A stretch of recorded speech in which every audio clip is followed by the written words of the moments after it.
Playin. Yeah. Welcome back to another episode of the Girl Stop Playin podcast. It's your favorite homegirl, Coriel, here to encourage you to stop playing with your potential and start working for what you want in life and in love. Y'all already know that I believe you can make the money and you can get the honey. You can have it all as long as you are willing to work. So it is my goal to bring you the information and the conversations that help you do just that. Now, this week's episode is a special show because I'm about to introduce you to an inspirational working woman. I gotta let y'all know though, in case you have not already heard, my latest book, my third book, is now available. It's called Nobody Is Coming to Save You. It's a collection of short stories from inspirational women just like you who have pulled themselves up, picked up the pieces, and figured out how to save themselves. One of the amazing authors that is featured inside of the book is today's guest. I gotta welcome my girl, Jessie Nicolette, to the studio. Hey, Jessie. Hey, girl. Hey. Okay, so we gotta put some respect on your name. So let me give you a proper introduction. Jessie is a proud HBCU alumni. Shout out to all the HBCUs out there. She attended Alabama A&M University, where she obtained her accounting degree and has created a notable career in the accounting industry. With over a decade of experience, as well as founding her own accounting firm, JSM Financial Services. And like I said, y'all, we gotta make the money, okay? Making the money and getting the honey is a part of this dream. So your girl is here to help us get it together. Welcome to the show.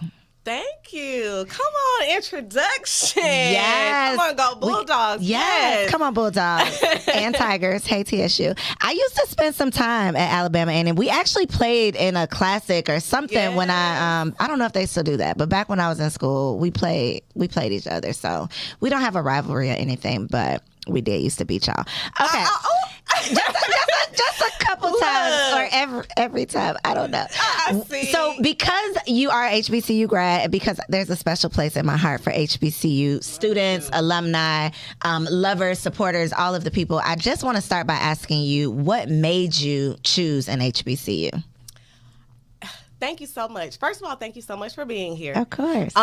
But choosing an HBCU, I really didn't even think about it at first. I'm like a first generation college student, okay, right? So I was never like, okay, I got to go to college. I'm going to do this.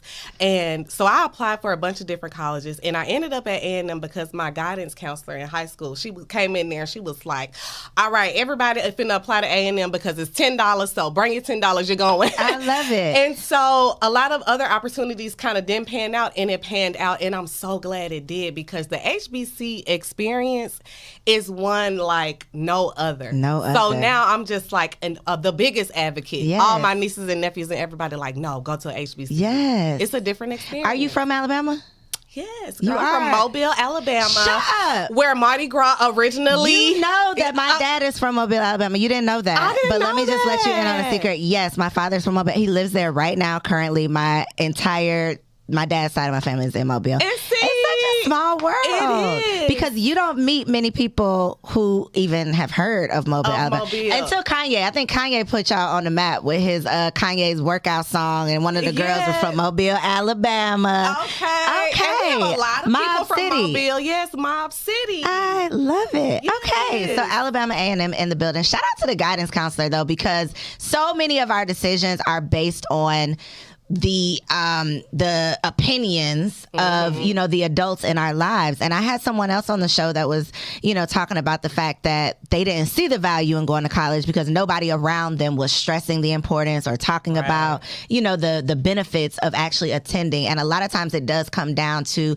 the people you look up to or the people who are around you who can lend their experience or their expertise to kind of steer you in the right direction. And it's obviously the gift that keeps on giving, because now you are sharing that with other people who, may not know how amazing an HBCU experience so can amazing. be. I definitely also feel like Deion Sanders, hey Deion has definitely like put us on the map. Put us on the map. Yes. Every day I'm like, yes. I love it. And so many opportunities are being opened up for, deserving opportunities that we're very deserving of, but now we finally have the spotlight, to get opportunities and to show up and shine the way we've been doing. Y'all late to the party. The party been lit. Okay. Y'all just a little late to the party, but we're not mad at it. We're not mad at it. I've seen so many celebrities showing up at homecomings, like trying to get the experience in because, now it's a thing. So it's a thing. And it's the best thing that could have ever happened for just Black young people. Yes. Because it's all about the experience. It and is. It's like, no, you have to go to a HBCU. Yes, and and there's no other opportunity for you to get that experience, in my opinion. We live in Atlanta. It's kind of HBCU-ish here in ATL. However, but it's not the same. It's not the same. To be able to see Black excellence at all levels is just, when else are you going to be able to experience that? So if you are a college student, I don't think I got too many college students in the audience, but if you are a parent of a college student and you don't quite grasp the beauty of being of getting the HBCU experience, check it out. At least go on a tour. That's all it took for me. So I went to TSU. I was living in Tennessee at the time. Drumline had just came out. I went and saw TSU and I didn't want to leave. And I just knew, and they gave me a scholarship. Shout out to the coins, because that definitely was a part of the persuasion. But it definitely was like, there's nothing else out here like that. So shout out to that. What made you study accounting though? I know, right? Because I be like, oh, the numbers, the math do not be math. Look, and I've always liked math, but I wasn't one of those people that was like, okay, I'm going to go be an accountant. I was like the student that changed their major 5 times. Really? Girl, what was your first major? Do you remember? Psychology. Okay. Then I was going to be a teacher. Then I called my mom and she was like, no, girl, I don't think you can do that. And I was crushed. So I went into business. She told you wasn't going to make no money? Why did she say She you was just like, I don't think you'll be good with dealing with all those kids. She just really crushed all my dreams. And I was like upset about it for a while, but I was like, girl, maybe you're right. Maybe you saved me. Right. And then I went into business management, then finance, and I took my first accounting one-on-one class when I think I was finally at finance. And I just nerded out. You loved it. Degree at Alabama A&M University. And I just loved it. And I fell in love with it from that first accounting class. And I was like, okay, this is it. This was wow. So one thing that, I went to school to be a teacher and there was no change in my mind. Like I knew what I wanted to do. But looking back, now that I'm an entrepreneur, the people who studied accounting or the people who studied marketing or the people who got their MBA or mass communications, there's so many ways for you to transfer those skills into so many different industries. Like there's so much flexibility when you have that finance foundation or when you have that business foundation. And again, I don't think people were really having those conversations with us about the importance of choosing your major and the opportunities of what you could do based on the major that you choose. Because I got some girlfriends that chose I hope they not watching, but they chose like interdisciplinary studies, and it's like, sis, what are you gonna do with that? Like, what are you gonna finish? You're gonna get a degree, but what are you really gonna do with that? But we didn't a lot of times have like that guidance of like what this degree means and what opportunities could come from this degree. So, inside this book though. Pan in, get it, you got it, close up, nobody's coming to save you. Inside of this book, in your chapter specifically, on page 110. Okay. You said something that I thought was super inspirational and also like a point where a lot of people I think can appreciate, a lot of people might currently be at. You said, I chose to reclaim my sanity by choosing work that didn't stress me out and wasn't so draining. And so I wanted to bring that point out specifically and talk about that a little bit, because a lot of us choose these majors, degrees, professions based on like this dream of like what it's gonna be, and then we graduate and we get into it and we have the title, we've climbed the ladder, like we've done the thing and we're literally at the top of the mountain, and then it's like, this is not what I was expecting it to be like. This is not what I thought it would feel like. It's not as fulfilling as I thought it was going to be. And I think so many people have that experience. So I want you to talk a little bit about what were the details of that experience for you. For me, it was like you said, I got to the top of the mountain. I was making great money. You know, I was at the top of this company, but I was so stressed out and dealing with, I mean, I don't want to put anybody on blast, but kind of like Horrible Bosses. You ever see that movie? It was just like the worst experience. Like, people were going home every day crying. This man was making 70-year-old women, you know, it was just a miserable experience. And I, since I was kind of like basically running everything and serving as a buffer between him and the people, it was just too much. And I'm just like, okay, no, I can't do this, because now it's gotten to where I'm coming home crying and I'm bringing it home. And it's just like, no, I'm not serving my purpose. And I would just always pray like, man, God, use me, you know what I mean? And show me what my purpose really is. And I would be so kind of like, not jealous, but kind of look at other people that's like singers or this, or just know like, this is what I'm supposed to be doing. What they love to do. Yeah, what they love to do. And just like, show me, because I know this is not it, you know? So I was just like, you know, I'm going to reclaim my time. Yes. I got to do what I got to do. Yes, and I think so many people in different scenarios, different situations have that same thought, because at some point, the money isn't enough. Like, I don't care what the paycheck says. If I'm in pain every day, if I'm struggling, if I'm pissed off every single day, if my sanity and mental health is at stake, like, it's just not worth it. And so I know that, you know, we can experience that, but then the people around us sometimes who are only looking at the money, or who are only looking at like the glitz and the glam, or the title, or, you know, what they think you have, they sometimes are like, girl, you can figure it out. Yeah, you tripping. Like, you're about to do what? You're about to quit what? You're about to making how much? Right. Like, and you're that's not okay with you. So did you, when you did decide to walk away, number one, what did you decide to walk away to? And then number two, did you have anybody around you, like in your ear, trying to talk you out of it, to tell you, you know, you should just settle basically for what you have because of the money or because of the position? Well, when I left, it was very abrupt. Okay. I had it in my mind, like, okay, I'm going to do this. You know how you kind of set a plan, like, okay, after I have this amount saved, or do this. And I did have a friend, she was like, girl, I don't know, you could just make it work. You know, you running this office, you could do it from home. But I'm just like, nah, it's not worth it. And one day, literally, he said the wrong thing to me. And it was like, he was never really directly attacking me. Then he kind of attacked me one day, and I was just like, oh. Ooh. Yeah, it was one of those moments like, okay, and then the mobile came out, and I had to let him know, and I was just like, you know what, I just had to walk away. And I called my husband, and I was like, hey, I quit my job. And he was just like, okay. You know, he was very supportive. So it wasn't a situation where it was just like, oh my God, why did you do that? I went home and I figured it out. And within 2 weeks, I had my first client. But I didn't have it planned out. It was not like, you know, I'm going to put in my 2 week notice. No, child. I wish it was that dignified. Not that dignified. That a lot of times, though, is how it plays out. I have found through my experience, through people I've had on the show, through people that I just know personally, that it's just something about choosing you, right? It's just, which is my chapter in the book, is all about choosing you. But truly, it's something about like showing God that you're not just talking about it, you're ready to be about it. Because we could pray those prayers, we could pray for our purpose, we could, you know, do all of the things, pray for a change. But until we make the change, until we take action, until we really truly step out on faith, whatever that looks like for you, that to me is like when you, it's like, okay, God, I'm ready. And when he knows you're ready, it's like he's going to throw fuel onto, you know, throw fuel onto the fire, onto what it is that you truly want to do or that you truly desire to do. And you're not, you know, this isn't the first time that I've heard somebody say, you know, I walked away and within 30 days X happened. Or I walked away and the next day I ran into so-and-so and that led to everything else. And so for anybody out there who has just been struggling or feeling like, you know, you're losing faith, feeling like you don't know how you got into whatever situation this is, feeling like this is not what you worked so hard for, feeling like you know that there is something else out there for you to do, let this be encouragement for you. Let this be inspiration for you that God got you. Like, even if it's unknown, because like you said, it was abrupt. You didn't have a plan.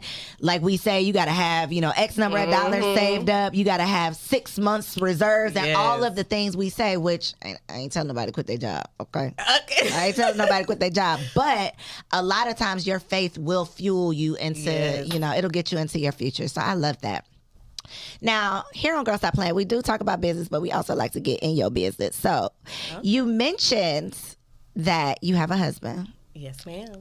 But he's not your first husband, is he? He is not. Let's talk about it. Okay, let's get into it. Okay, let's talk about it. So dating after divorce. I'm not going to talk about, because what we're not going to do is disrespect the current husband. So we're not going to talk too much about the first husband. But I want to talk about the transition, because for a lot of women who have experienced divorce, who have left, or even left like a lengthy relationship where they thought it was going to be there forever, they can feel frustrated. They can start losing faith. Like, they can really start to feel like, maybe, this is not for me. Maybe I'm not meant to be married. Maybe I'm not meant to be a wife. Maybe I'm not meant to experience true love. So what was the season like in between, leaving one marriage and meeting your husband?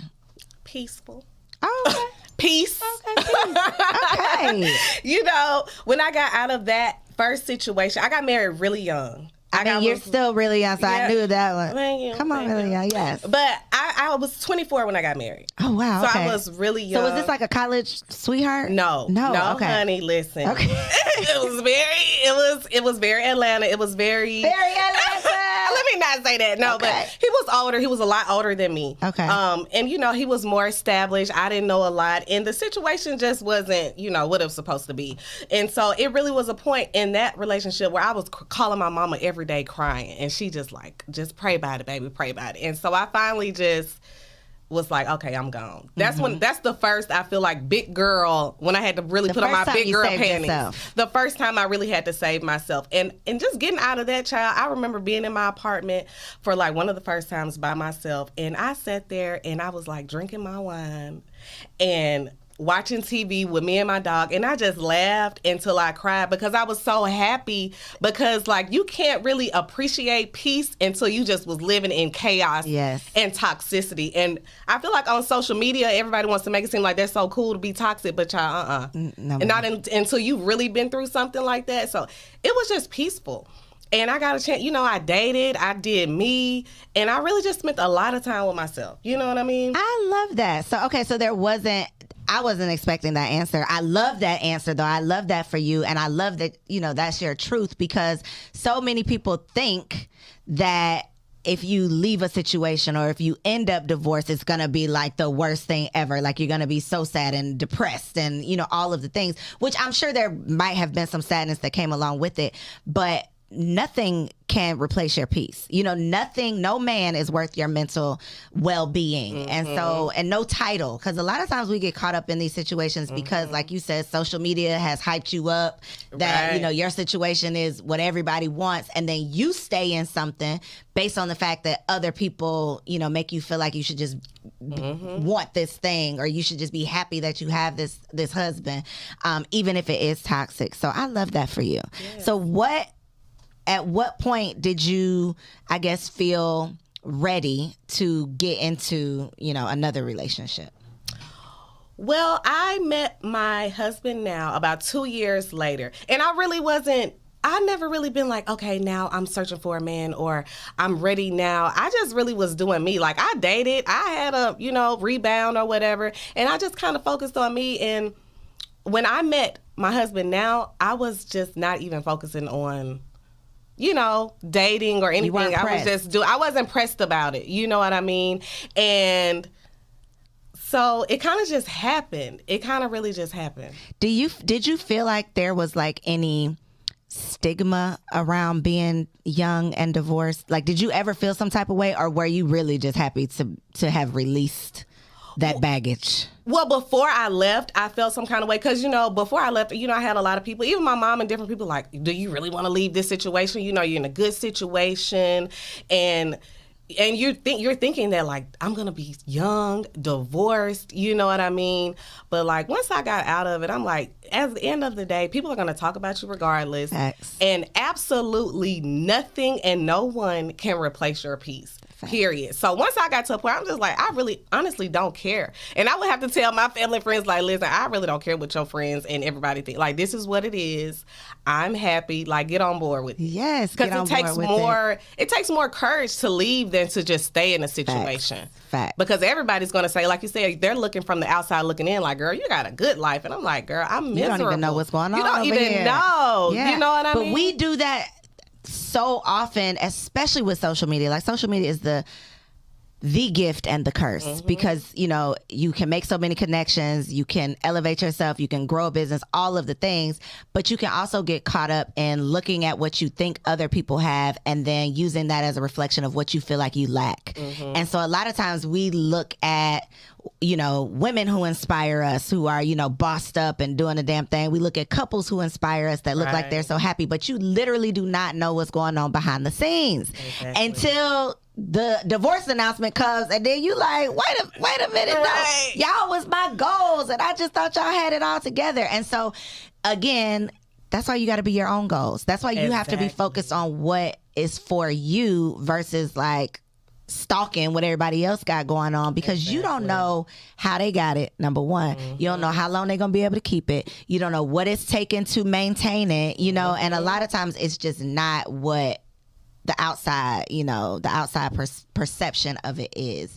So I love that. I also want to just stop and just say, we here in the city of Atlanta, where they say it ain't no straight single black men, and homegirl done got two. Okay, she on her second husband. So for anybody out there who has been talking themselves out of the love that you desire, that you deserve, who has been, you know, quoting all the statistics about how many men to women it is, it's 24 women to one man. None of that stuff matters. Like, forget all the rules. You are the exception to the rules. The statistics do not have anything to do with your story, and my girl is proof of that. So you have a little baby. I do. Just one, right? Just one. Are you going crazy?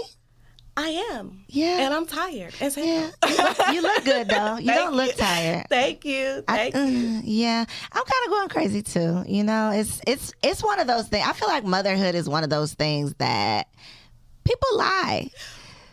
People don't talk about the truth. The honest Nobody truth. tells you. Nobody tells you. Like, why y'all ain't I called my friends and was like, girl, why y'all ain't say nothing? Why you just acting like it's all good? Because then when you don't feel like it's all good, you think something's wrong with you. Yeah. Or you think that you're crazy. I have had the thought so many times, like, is this what mama's been doing all these years? Is this what y'all have been doing? All this time.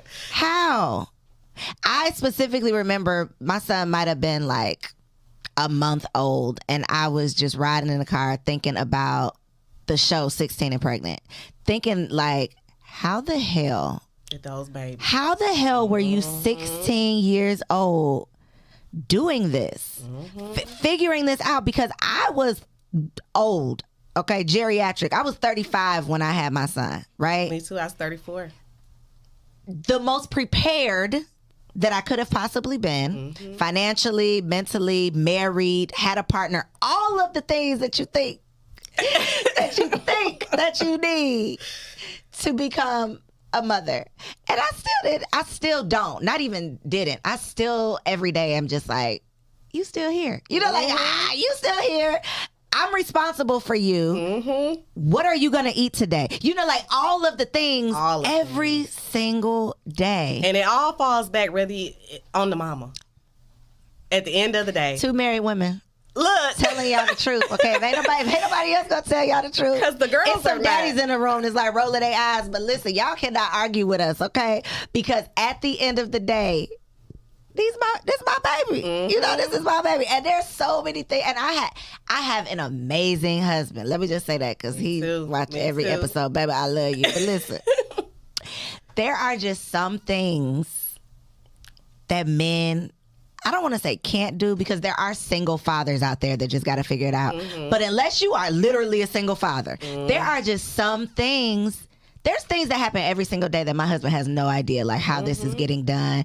I mean, I figure it out, you know? And when we're home together and he like, you know, is feeding him and he like, baby, help me grab this. I'm like, how you think I was doing that when you was at work? How do you think that I get the kid out the car? That I get, you know, like, how do you think? The show goes on, honey. The show goes on. One day, he gonna be mad at me. Don't be mad. I love you, baby. But one day he was about to take him to the grocery store, and I saw him.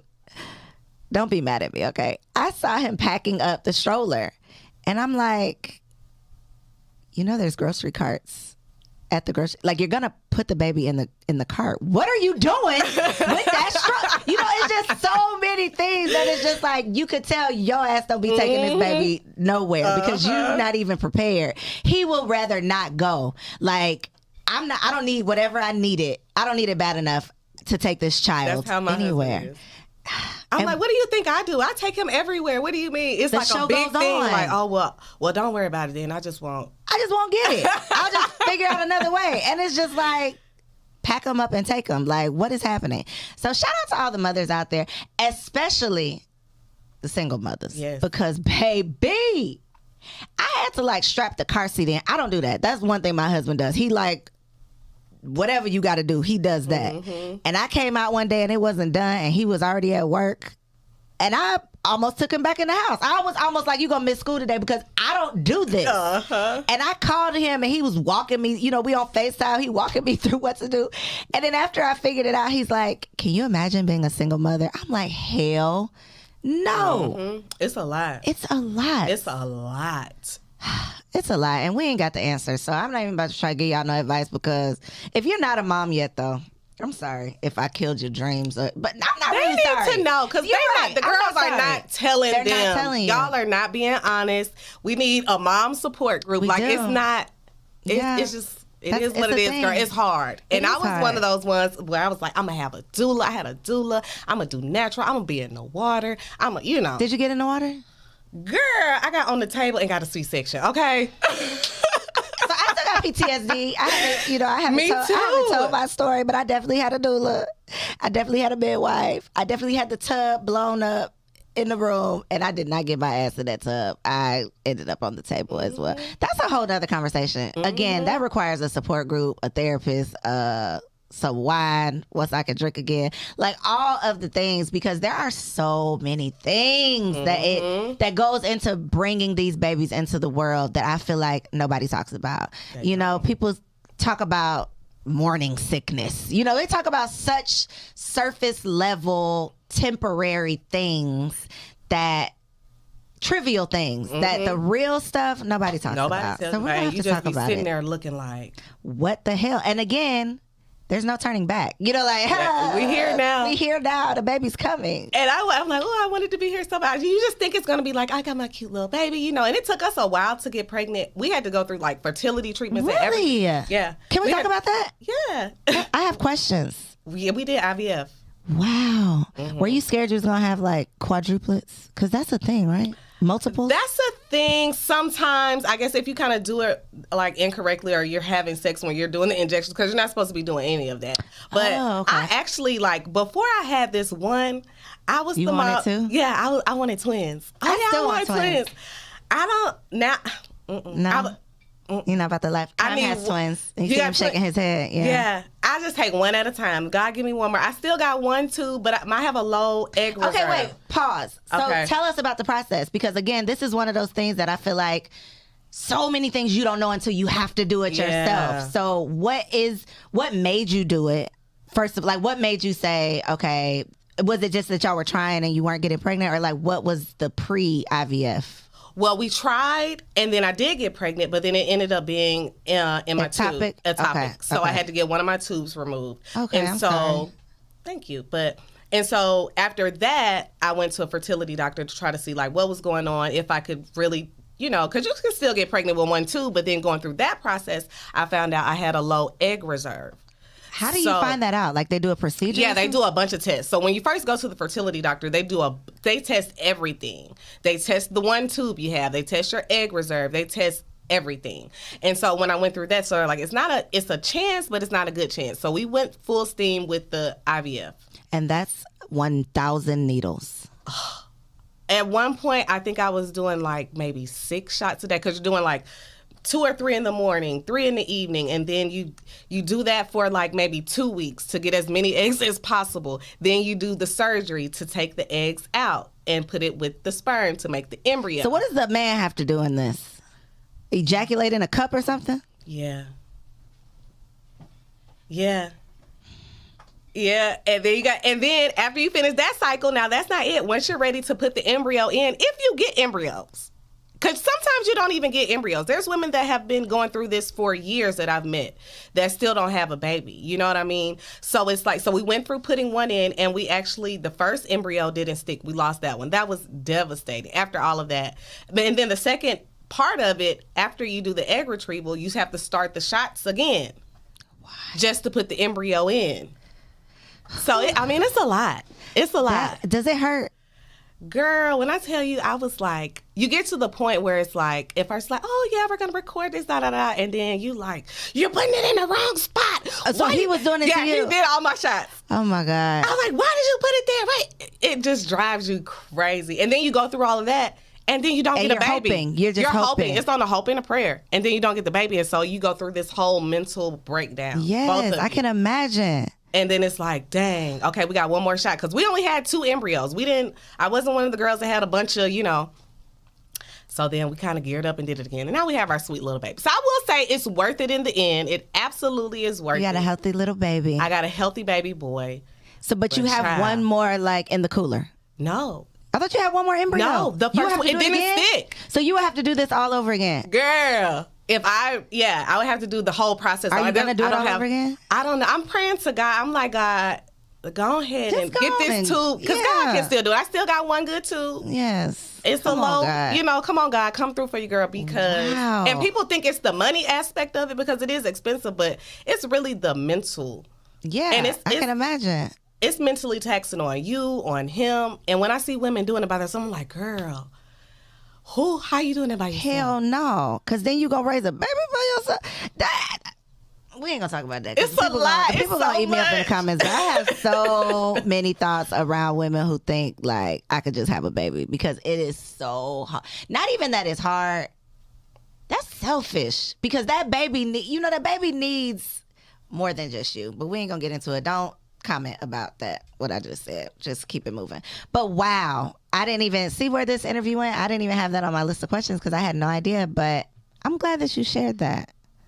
No. And I always want to share because I feel like when I was going through it, it's hard to find people that look like you that are really kind of sharing, you know? Yeah, because the girls just want to suffer in silence. Or they just want to show up with a baby and you don't know that there was a struggle behind it. So then if you struggle, you think something's just wrong with me, which is why it's so important to have these conversations.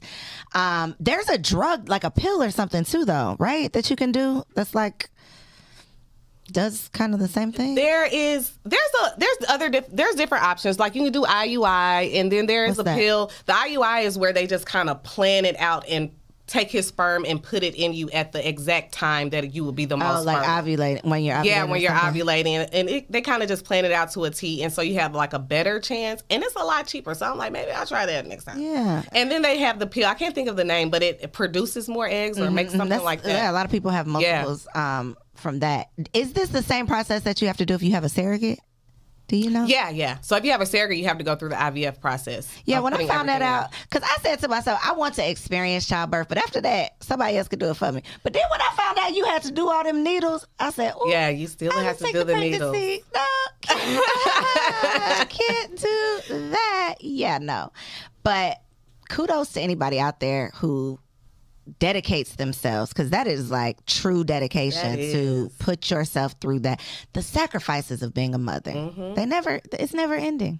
It is never freaking ending. Okay, so let's talk about your business. What are some of the things that you provide in your accounting firm? Well, my accounting firm, JSM Financial Services, we offer tax and bookkeeping and accounting services to individuals as well as businesses. And then I also have JSM Business Academy. Okay. And so through the academy, I teach women, mostly Black women, how to start their own tax and bookkeeping businesses from scratch, taking them through the entire process of, starting, setting up, marketing, and just coaching them and empowering them to live the life they want to live. And I'm assuming it's probably like the resource that you wish you would have had, when you walked away and started your firm. Absolutely. Because I learned everything trial and error. And I feel like that's been like the basis of my life, just learning everything trial and error. So I created the blueprint of, just like you said, everything that I wish I had when I first started. Because people, they'll tell you a little bit, then, they won't really. They leave out the real. They leave out the real, or Yeah. scam you, or because scammers be scamming, and So I was like, let me create a blueprint and really provide value. Yes, I love it. And most successful people are successful because they create the resources that they wish they would have had. The things that you would have needed, that you could have benefited from. So, but you got your first client right away. So I'm sure, you were already on top of your game. But so many people out here know what they're doing. They're just doing it for other people. Mm-hmm. So being able to, learn how to strategize and do it for yourself, I think is super important. And people like you who are teaching people and showing people the way, that's the way to do it. So y'all got up in her business, but even more in her chapter inside of this book that's available right now. I'm going to make sure I link it below so you can grab your copy. One of several inspiring stories of Black women who didn't wait on a savior. They figured out how to save themselves. So, Jessie, look right here in this camera and let the people know how they can find you on social media, where they can connect with you online, how they can enroll in your course, and all the good things. You can enroll in my course at jsmbusinessacademy.com. I am on social media on all networks as Jessie Nicolette. That's JESSINICOLET. And connect with me. Yes. Via DM, message me, whatever, get at me in these social media streets. Get at your girl. Y'all, you tuned in to another bomb-ass episode with another beautiful spirit here to share her story. Thank y'all for tuning in. Grab your copy of the book, and I'll see you on the next episode. Peace. Girl, hey, I hope you enjoyed that video. This channel is all about encouraging you to stop playing with your potential and start working for what you want in life and in love. So make sure you hit that subscribe button so that you'll be notified when the next video drops. And comment below and let me know what you want to see on the next video. Peace out.